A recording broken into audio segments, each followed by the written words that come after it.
وملة نبيك حتى لا يستخفي بشيء من الحق۔ پیارے ساتھیوں، میں ہوں ایک کتاب، اور یہ تو آپ سب کو معلوم ہی ہے کہ کتاب انسان کی سب سے اچھی دوست ہوتی ہے، اور وہ اس کو بہت سے ایسے علوم اور جگہوں کی سیر کراتی ہے جس کے بارے میں وہ جانتا بھی نہیں ہوتا۔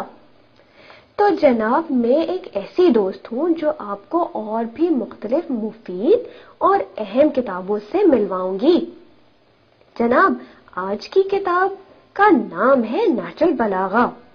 پیارے بچوں، آپ کو پتا ہے کہ نہج البلاغہ کس کی کتاب ہے؟ جی بالکل، نہج البلاغہ ہمارے پہلے امام حضرت علی ابن ابی طالب علیہ السلام کے کلام پر مشتمل کتاب ہے۔ امام علی علیہ السلام کے کلام اور خطبات کو علامہ سید محمد بن حسین الموسوی المعروف سید رضی رحمۃ اللہ علیہ نے جمع کیا ہے۔ آج تک اس کتاب کے قریباً 200 شرح لکھی جا چکی ہیں۔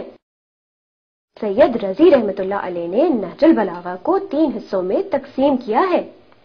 پہلا حصہ امام علی علیہ السلام کے مختلف مواقع پر کیے ہوئے خطابات اور دیے گئے خطبات پر مشتمل ہے۔ اس حصے میں امیر المومنین علیہ السلام کے 241 خطبات درج کیے گئے ہیں، جن میں امام علیہ السلام نے مختلف موضوعات پر جامع خطاب فرمایا۔ دوسرا حصہ حضرت علی علیہ السلام کے ان خطوط یا لیٹرز پر مشتمل ہے جو آپ نے اپنے دور حکومت میں مختلف لوگوں کو تحریر فرمائے، اور اس حصے میں حضرت علی علیہ السلام کے 79 لیٹرز یا خطوط کو ذکر کیا گیا ہے۔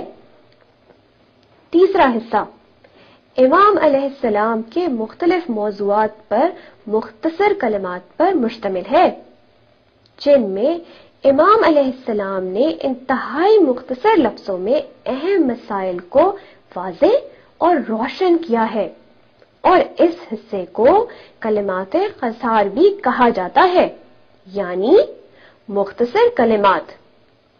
اس حصے میں امام عالی مقام کے 480 فرامین کو بیان کیا گیا ہے۔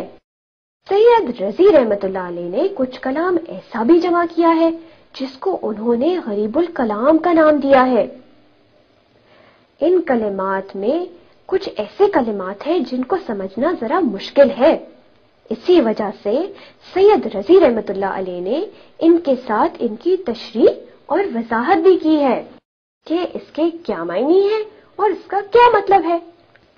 اس کے علاوہ بعض نہج البلاغہ کے نسخوں میں امام علی علیہ السلام کے 2 بہت ہی عجیب و غریب خطبات بھی ملتے ہیں۔ ایک خطبہ ایسا ہے کہ جس میں کوئی بھی نکتہ نہیں آیا، یعنی امام علیہ السلام نے ایک پورا خطبہ دے دیا مگر اس میں ایک بھی ایسا حرف نہیں آیا جس میں نکتہ لگتا ہو۔ اسی وجہ سے اس خطبے کو خطبہ بلا نقط کہا جاتا ہے۔ اور دوسرا خطبہ ایسا ہے کہ جس میں سب سے زیادہ استعمال ہونے والا حرف یعنی الف بالکل بھی نہیں آیا، یعنی امام علیہ السلام نے طویل کلام فرمایا مگر کوئی بھی ایسا لفظ استعمال نہیں کیا کہ جس میں الف استعمال ہو۔ اور جناب، اس خطبے کو خطبہ بلا الف کہا جاتا ہے۔ پورے نہج البلاغہ میں حضرت علی علیہ السلام کے کلام میں 111 قرآنی آیات ذکر ہوئی ہیں، اور نہج البلاغہ کے تمام کلام میں 380 مقامات پر حضرت علی علیہ السلام نے احادیث نبویہ کو بیان فرمایا ہے، اور 14 مقامات پر آپ علیہ السلام نے عرب شعراء کے اشعار کو بھی ذکر فرمایا ہے۔